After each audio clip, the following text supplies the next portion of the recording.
Peran Tuhan Yesus Kristus dalam strategi geopolitik Indonesia dan dunia, dari Donald Trump, Prabowo, hingga Xi Jinping.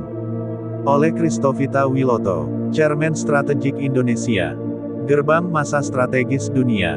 Dunia sedang memasuki titik balik sejarah. Bukan sekadar perubahan pemerintahan atau gejolak pasar global, melainkan masuk ke masa penggenapan janji dan rancangan Tuhan Yesus Kristus atas bangsa-bangsa.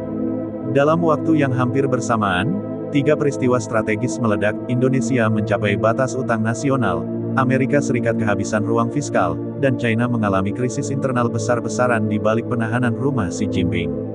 Ini bukan kebetulan, ini intervensi ilahi yang sangat strategis. Telepon rahasia dari Donald Trump. Donald Trump menelepon Presiden Prabowo Subianto. Ini bukan basa-basi diplomatik. Trump, Presiden Amerika Serikat dan tokoh kunci dalam geopolitik dunia, bicara soal utang negara. Bahwa Indonesia telah mencapai plafon utang nasional sebesar 40% dari GDP, atau sekitar 8 kuadriliun rupiah. Prabowo menyampaikan keprihatinan bahwa angka ini tak cukup untuk membangun Indonesia lebih lanjut. Apa respons Trump? Ia menyatakan bahwa Amerika pun mengalami kondisi serupa. Negara adidaya itu juga sedang macet, anggaran defisit, dan ruang fiskalnya habis. Tapi ia menyampaikan sesuatu yang jauh lebih dalam, bahwa Indonesia adalah kunci masa depan Amerika. Artinya, kunci solusi bagi utang Amerika justru berada di Indonesia. Kolateral dunia, Indonesia jadi sandaran dunia. Trump tahu, atau diberitahu, bahwa kolateral utama World Bank yang menopang sistem keuangan global berasal dari Indonesia. Surat-surat berharga, tanah, sumber daya alam, dan perjanjian-perjanjian keuangan strategis, semuanya menjadikan Indonesia sebagai pusat dari ekosistem ekonomi dunia. Maka ketika Prabowo terdesak karena plafon utang, dunia juga ikut goyah. Maka wajar bila Trump menelepon. Intervensi Tuhan Yesus Kristus dalam geopolitik. Tuhan Yesus Kristus sedang membuka mata dunia. Ia mengatur ulang alur sejarah bangsa-bangsa dengan tangannya. Ayat demi ayat tergenapi bukan hanya di Yerusalem, tetapi juga di Jakarta, Washington, dan Beijing. Seperti tertulis dalam Mazmur 2 ayat 8, "Mintalah kepadaku, maka bangsa-bangsa akan kuberikan kepadamu menjadi milik pusakamu." Sekarang ini terjadi. Bangsa Indonesia sedang menerima posisi strategis bukan karena kekuatan manusia, tapi karena mandat surgawi. Krisis China, Xi Jinping dikunci dari dalam. Dalam minggu yang sama, Presiden China Xi Jinping dilaporkan tidak keluar rumah selama 10 hari. Bukan karena sakit, bukan karena cuti, melainkan karena sedang diperintahkan berhenti bergerak. Xi Jinping dikunci oleh sistemnya sendiri. Ternyata, permasalahan dimulai dari kesalahan strategis People's Bank of China (PBOC). PBOC kedapatan menjaminkan surat-surat berharga dari Indonesia sebagai kolateral. Ini pelanggaran internasional. Hukum ekonomi global tidak mengizinkan bank sentral satu negara menggunakan aset strategis negara lain sebagai jaminan dalam skala nasional. Maka, sistem moneter internasional pun terguncang. Polisi dan tentara China berperang. Akibatnya fatal. Di bawah permukaan, terjadi konfrontasi keras antara dua kekuatan besar di China, Tentara People's Liberation Army, dan Kepolisian Rakyat People's Police. Bahkan 1 juta pasukan pendukung Xi Jinping dilaporkan dipecah, ditangkap, bahkan dibunuh. Ini bukan kudeta, ini penghakiman. Dan Tuhan Yesus Kristus menyentuh sistem itu dari dalam, untuk menunjukkan bahwa kekuasaan dunia bukan lagi milik para naga. Indonesia, pusat kolateral dunia. Mengapa semuanya tertuju pada Indonesia? Karena Indonesia menyimpan kekayaan paling besar yang tak tergantikan, tanah, air, emas, nikel, tembaga, minyak, gas, dan rakyat dengan potensi spiritual luar biasa. Semua itu telah dipantau, dipetakan, dan dijadikan landasan sistem moneter dunia sejak dekade 1970-an. Tapi selama era Jokowi, kolateral itu diperdagangkan liar. Maka kini, Presiden Prabowo dituntut bersih-bersih total.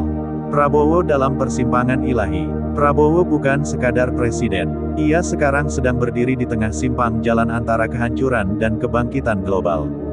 Maka tak heran Tuhan izinkan Prabowo mengalami tekanan dari utang, dari oligarki, dari sistem keuangan global. Tapi justru karena itu Tuhan Yesus Kristus mengatur ulang segala sesuatu agar bangsa Indonesia menyadari bahwa hanya melalui Yesus Kristus, bangsa ini punya masa depan.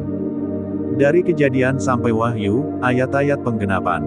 Sejak awal dunia, Yesus Kristus telah menyusun skenario ini. Kejadian 1 ayat 28, beranak cuculah dan penuhilah bumi, kuasailah itu, amanat kuasa kepada manusia. Yesaya 60 ayat 5, kekayaan bangsa-bangsa akan datang kepadamu, ini sedang terjadi kepada Indonesia. Matius 24 ayat 14, Injil Kerajaan akan diberitakan ke seluruh dunia menjadi kesaksian bagi semua bangsa. Sekarang Injil Kerajaan diberitakan bukan hanya di gereja, tapi lewat ekonomi dan politik global. Dunia menunggu gerakan Indonesia, bukan Amerika yang sedang memimpin dunia. Bukan China yang mengatur ekonomi dunia. Dunia sekarang sedang menunggu keputusan Prabowo. Karena Prabowo memegang kunci geopolitik Asia Tenggara, dan Indonesia memegang kunci kolateral dunia. Tapi kunci sejati bukan di tangan Prabowo, melainkan di tangan Tuhan Yesus Kristus. 3 arah strategis selanjutnya. Ke depan, akan muncul 3 langkah strategis. Pembersihan total semua akad kolateral fiktif dari era Jokowi. Penyatuan kekuatan militer dan keuangan Indonesia dalam otoritas konstitusional. Pengakuan terbuka bahwa sistem ekonomi Indonesia harus tunduk kepada kehendak Kristus. Persiapan kerajaan 1000 tahun. Apa yang sedang dibangun sekarang ini bukan sekadar IKN atau jalan tol. Tuhan Yesus Kristus sedang mempersiapkan pemerintahan 1000 tahun di bumi. Indonesia akan menjadi salah satu porosnya. Seperti tertulis dalam Wahyu 20 ayat 4, mereka akan hidup kembali dan memerintah bersama Kristus selama 1000 tahun.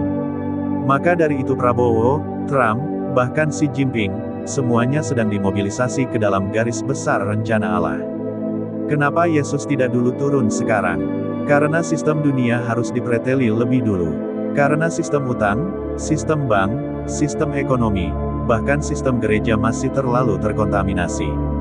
Maka Yesus menunggu sampai momentum, ketika bangsa Indonesia, lewat pemimpin-pemimpinnya, menyerahkan semuanya kepadanya. Baru ia akan menyatakan pemerintahannya secara nyata.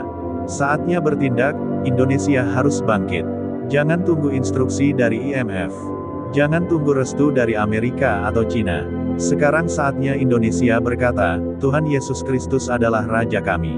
Dengan itu, semua sistem ekonomi, politik, pendidikan, hukum, dan militer akan beres. Bukan karena kekuatan kita, tapi karena otoritasnya. Penting, pusat dunia adalah salib di tengah Nusantara. Dunia sedang berputar ke titik tengahnya, Indonesia. Tapi pusat Indonesia bukan istana, bukan parlemen, bukan kementerian. Pusat Indonesia adalah salib yang tegak di tengah bangsa ini. Jika Prabowo bersedia membawa bangsa ini sujud, maka seluruh sistem dunia akan berbalik arah. Sebab bukan utang yang menyelamatkan Indonesia. Bukan kolateral, tapi darah Yesus Kristus, satu-satunya raja atas segala raja.